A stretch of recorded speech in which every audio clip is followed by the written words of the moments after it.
outstanding team win for our team and for Pitt this weekend. I'll start again. I say team, because it took everybody in this room, but it took everybody on the outside. That Panther Pit, as you guys saw, was live.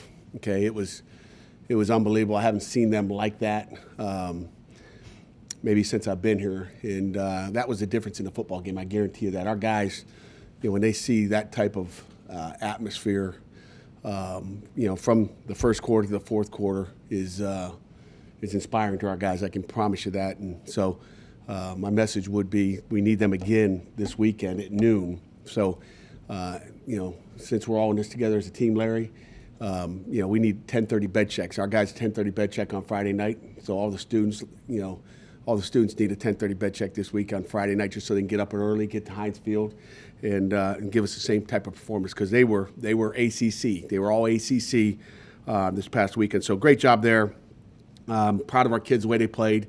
As I told them last night, they find different ways to win. I mean, we're down 7 at home, against a really, really talented football team, and our guys didn't flinch at all. And it's just nice, you're down at, Virginia Tech, and you're up the whole game. It's different. You're down at Tennessee, you're down 10, and, it seems like it's caving in on you. Our kids didn't flinch then. So the character of our football team, again, I like the different ways that we win. And, we talked about preparing for a fourth quarter battle. We knew we were going to have to play 4 this week, and it wasn't going to be 3 quarters. And, so just proud of the way our kids, hung in there and continue to play and fight the entire game. And a lot of things we can still clean up. We're not near where we need to be. We'll focus on our weaknesses again this week and try to get better, because we got a talented Miami football team coming in here, coming off a big-time win against North Carolina State, a talented North Carolina State team. Miami looks sharp. Manny's coaching his tail off down there. And you see it out of the kids, the way they play. I think they maybe fell into it by mistake. An outstanding quarterback. This Taylor Van Dyke kid from Connecticut is a player. He's really, really good. And our defense is going to have to play really good. But they got speed all over the field. He's got receivers to throw to. But Van Dyke, it just seems every game he gets more and more comfortable throwing the ball. I think, 11 of his first 12 plays against North Carolina State were passes. They weren't running it with Knighton, who's a great tailback as well, who's, one of the best tailbacks to come out of South Florida. Could have gone to Alabama, could have gone a lot of places, and is playing at Miami, and he's taken over that role. And he takes a wheel route out of, no one ran with him for a big touchdown last week. And again, really impressed with the quarterback. And Rhett Lashley's our offense coordinator, has done a great job. And then defensively, Manny's running the defense. And again, they got speed everywhere again on that side of the ball, and they're going to mix it up from 4 down to 3 down. So, we'll have a big target on our back. People will be coming after us, and we'll get Miami's best game. And, we got to be prepared to go. We got to have a great week of practice. So open it up for questions. Yeah, ESPN talked extensively about the concussions for Izzy and Jordan. What's the outlook for those guys? Concussions, ESPN talked about. Is that why you're asking me to try to throw ESPN in top so you can ask injury questions? Is that what you thought? Preface it with ESPN. So, were those targeted calls? Forget it. No, I don't think so. They called one off. They called one off, yeah. So yeah, they were nasty hits, and they're real questionable for this weekend, unfortunately. So we'll see. I mean, you can't ever project what's going to happen there. We're going to protect our kids, so it's always going to be protect our guys. So we'll see where they are. I don't make that decision. Our trainers and doctors will make that decision. Can you kind of go through the process for when a player has to come out of the game with a concussion, whether they come to you guys and say, hey, I did something wrong, you have somebody that's looking for, hey, we need to check this guy out? It's a great question. We don't really, I'm sure they got a protocol. I stay out of it. They just come up and say, hey, he's out with this, and that's kind of how it goes. But, our doctors, we got the best in the world here in Pittsburgh, and we do what they tell us to do. So there's really not much of a discussion. It's here's the facts. This is what's going to happen, and again, whatever happens, I know Jordan wanted to come back in the second half. He was, I think, watching the game with his mother in the locker room. She struggled to get in the locker room after the game because they're like, you can't come in there. She's like, I'm going to see my boy. But he wanted to go back in. He says, things don't go here good in the third quarter. I'm coming back. And she's like, no, you aren't. So we're gonna protect our guys, and that's really all I can say about that. Do you feel like players these days are obviously everybody is better informed than 20, 30 years ago, but do you feel like your players understand the impact of that kind of injury and the sort of, hey, I might want to play, but this is not the right thing to do for me? Yeah, we do a great job, and Chris Hanks did a great job, probably the best job we've had since I've been here, of sitting at this podium during preseason camp in August and talking about what's entailed in a concussion, and again understanding that we got to take you out. If you get one and you think you can just lie through it and say I'm good, that it's going to hurt you long term, and keep you out longer when you do get to when those headaches appear. So I think keeping them out for a week is the best thing, and obviously we were able to pull that game out, and Rodney Hammond and Vince Davis took it over at tailback, and again we got production out of our wideouts. We got more guys to make plays too, so we'll miss them, but it's part of the game. Jordan Hurter in the play where you went high to make the catch? Yeah, I think so. I mean, he came back and caught that 7 route for a touchdown. I think that's when it was. Yeah, but you never know. Sometimes they don't know either. But he looked a little bit dazed, but he got right back up and went. So it doesn't look terrible. I think maybe if it was the play, maybe someone smacked him on the helmet when he came out after that touchdown pass. I don't know. But if that was the play, it didn't look like he hit the ground too hard. But you just don't, with that injury, you don't ever know how and what the effect is. You had a chance to go back and look at your offensive line. How did you grade them out against a team, a front like Clemson? You talked about how they were going to throw a lot at you guys this last week. I thought they did an outstanding job. I mean, they had a couple of holding calls, which you guys can go back and watch the tape. But I thought they did a great job. I mean, they were physical. They were punching people. I'm talking, with their strike, whatever you want to call it, not right hook or left hook. But they were striking people. I mean, there's a play that early in the game where number 47 starts to wrap towards Marcus Minor. Marcus Minor just laid him out. I know that didn't feel good for him. They played physical. They played tough. They threw a bunch of different blitzes from different looks that we had not seen. So, Coach Borbley does an outstanding job, man. My hat goes off to him and the offense staff, just in protection and knowing what's going on. And Owen Drexel, again, Coach Borbley can tell Owen what to do, but if Owen goes out there and screws it up, it doesn't matter. But Owen has really been directing traffic, in a big time way in there. Between Borbley and Owen telling everybody what to do, and then everybody executing their job up front, they've been good. After the game, you said that you thought that Izzy would be ready for the upcoming week, but if he's not, yeah, I was hoping he would be, but we all, again, I don't get to make those decisions, but if he's not available, Rodney and Vincent, how confident are you in those two guys, especially with what Rodney came in and did? I'm really confident. I mean, really confident. What you get worried about is if one of those guys gets dinged up. But we got AJ Davis, who's played a lot of good football for us, and that's back healthy. So we'll just kind of play it by ear. Let's stay healthy. Brandon Hill replaced the guy who was all ACC, now ACC. How would you describe the transition this year at that position? Brandon's really smart. I mean, to me, Brandon Hill and Eric Haupt both, and I'll stick with Brandon Hill because you asked that question. But Brandon Hill just continues to get better and more comfortable every week. He's doing a nice job. He's, he played through that ball. He kind of got a double move into the boundary, which we've seen quite a few times. But man, he turned his hips and got back in phase and knocked the ball out on a big pass early to Ross, I believe it was, which is a heck of a play. He's got to play better this week as well because, like I said, Van Dyke will put it in there, maybe put it more on a rope and put it in that small window and not give a DB time to make up that space. So they'll run a lot of formation in the boundary as well. So Brandon's been playing well, and I like what I see out of him. He's what we thought and knew he would be. He's going to be a great player, and he'll be another guy to play at the next level. Back to the running backs, Rodney had several runs where he was getting contact and just driving through a couple of things really tough to bring down as a freshman. He sounded extremely confident when we talked to him after the game. do you ever find yourself having to kind of remind her of different things? 'Cause you talked about how, like, you know, Izzy went through that, Vincent went through that. What are the kind of things you're telling him with his early? Yeah, he seems to be a little bit ahead of where Izzy was a year ago, but you know, Izzy's been getting so many more reps, and so is Rodney. You know, when AJ went down, those guys were forced into, like, you got to get it now, because you know AJ was our smartest tailback that we had back there. So those guys had to get a real lesson in trust. We all have to trust you to get the protections right, mainly. But you know, when Rodney runs the football, he's hard to get down, and that's the difference between him and Izzy. Is they just run hard and run through blocks, and all good backs are their own. You know, BYOB, be your own blocker. Those guys are making plays by themselves. You know, not putting it on. You know, have these gigantic holes. Nobody gets gigantic holes unless there's a bust somewhere schematically on the defense. So, you know, they're running hard, and then Vince Davis on that 3rd and 2 had a great run. I mean, he hit it down in there.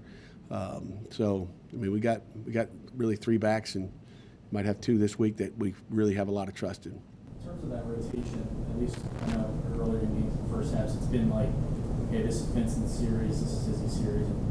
Is there a reason for that? Is that just to get those guys going? Or? It's to get them going, to see who the hot guy is, and again, we got faith in both of them. They all got different things they do well.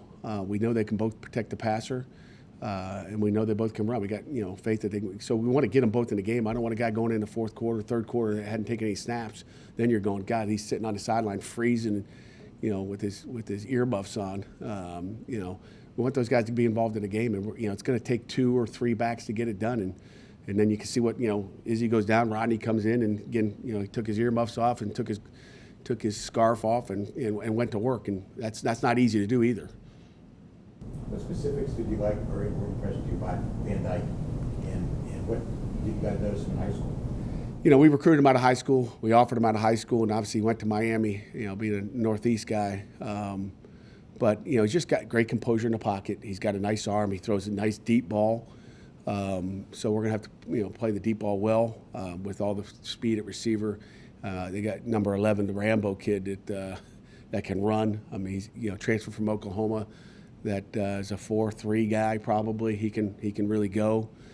He'll play mostly on the defense's left side, so at least we'll kind of know where he is because they got a tempo that goes with that speed. So they're going to run, and when he's on the other side of the field, it's going to be hard to get a guy to come in and give a relief to Marquez or whoever's on him. Here's a guy who was leaned on 3rd down on a couple of occasions. Jared Wayne. Yep.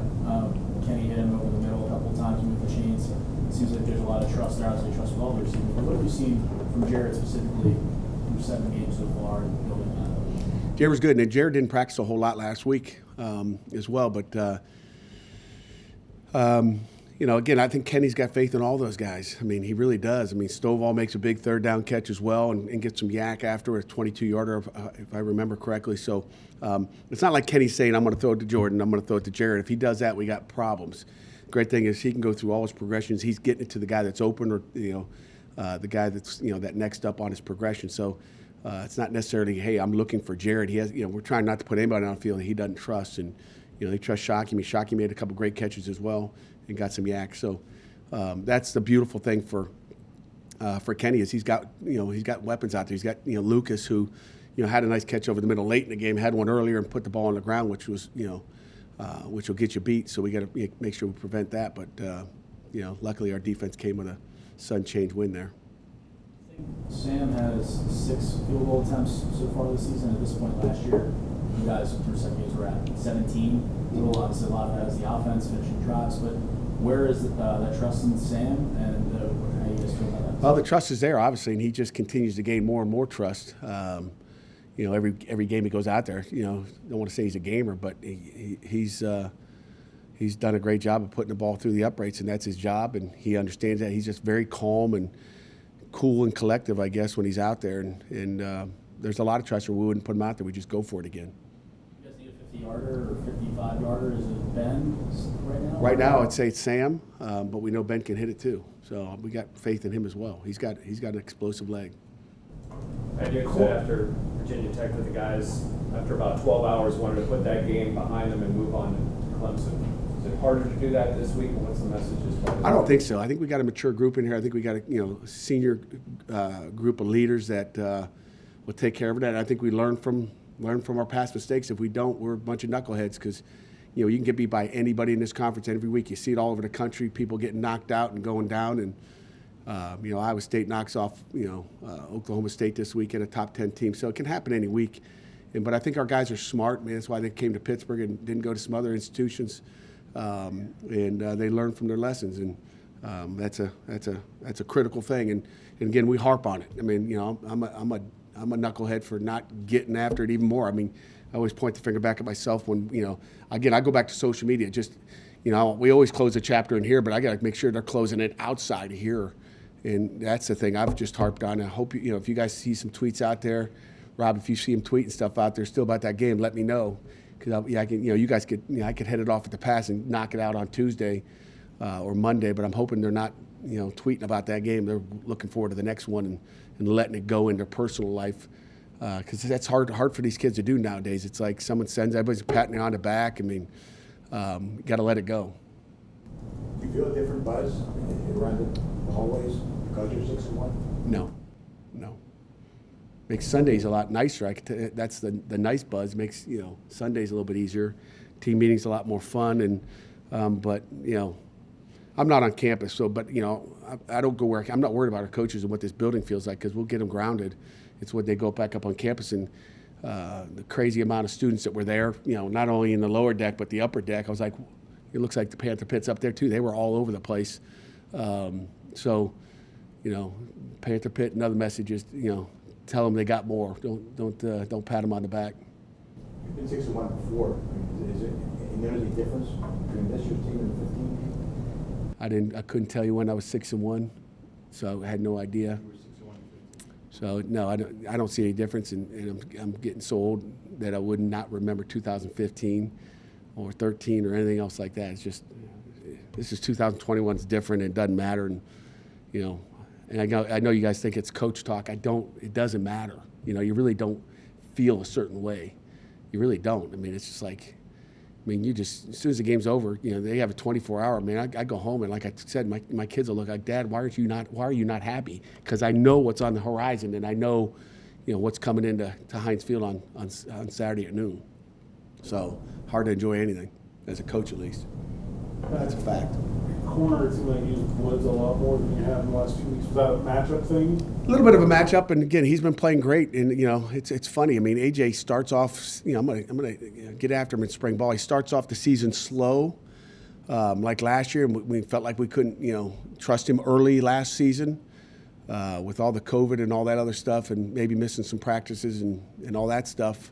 But he's a guy that just continues to get better as the season goes on. It's fall camp isn't enough for him to get jump started. He had a little he was a little bit banged up in fall camp as well, I believe, or at least maybe early in the season. So he's just playing. He's playing well right now. He's running well, and he's covering well. So it's a little bit of a matchup, but we trust him a lot too, and he just keeps getting better in practice weekly. So I'm excited where AJ is.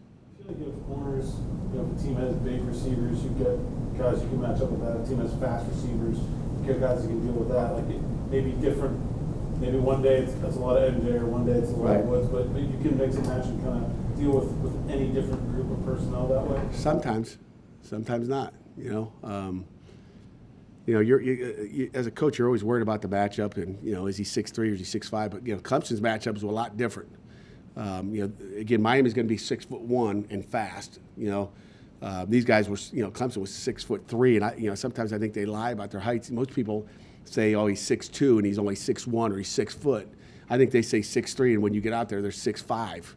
And I think they try to deceive you the opposite way because they, that a Jew is a big son of a gun.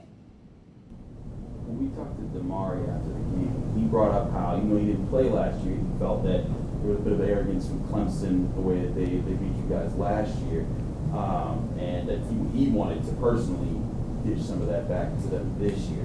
Did you get that sense from some of your players going into last week, and is there a sense of that maybe with Miami this week, considering the recent history?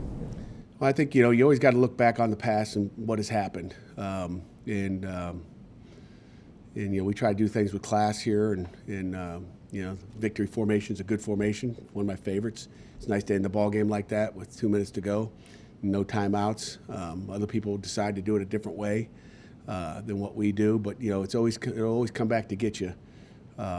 Karma's rough, but each one of our kids are going to have a different way that gets them motivated. I don't care what gets one guy motivated over another. Someone doesn't like what happened. Everybody's going to be motivated a different way, and I don't try to pick, hey, you're motivated by this, let me say this to you, say that to him, because it doesn't matter. It's 2021, and we just got to go out and play our game, and that was the goal, was to go play our game Saturday and just play football. And it was about fundamentals, techniques, and just doing the little things right. And the big things take care of themselves if you do that, and that was the message. It wasn't like, hey, payback, payback's a, it was nothing about payback and anything I talked about, but there's always a different feeling, and everybody's got something different. But I'm kind of a payback guy myself. Anything final for Coach? Since you're being a little philosophical today, I'd like to ask this question. When you see a coach ousted 2 years after winning a national championship, what does that say about your profession? It's crazy. I mean, it's crazy, but it's what can you do for me lately? And I tell our kids that all the time. You can be the starter this week and the backup next week. So what's that tell you about our profession? We're trying to put 11 players on the field that can help you win a football game, and you got to step up and make plays every weekend. And as a coach, you got to do the same thing. You got to produce. Nobody cares 6-1 and all that baloney. It doesn't matter what happened last week. And I remind our kids every weekend, it doesn't matter what national championship won, what bowl game you won, where your ranking is. It's what can you do for me lately? And the Panther Pitt is not going to care what happened last week when they're in the stands going crazy this Saturday at noon. They're not going to care. They want to see it again, and it's our job as coaches and players is to go out and give it to them again.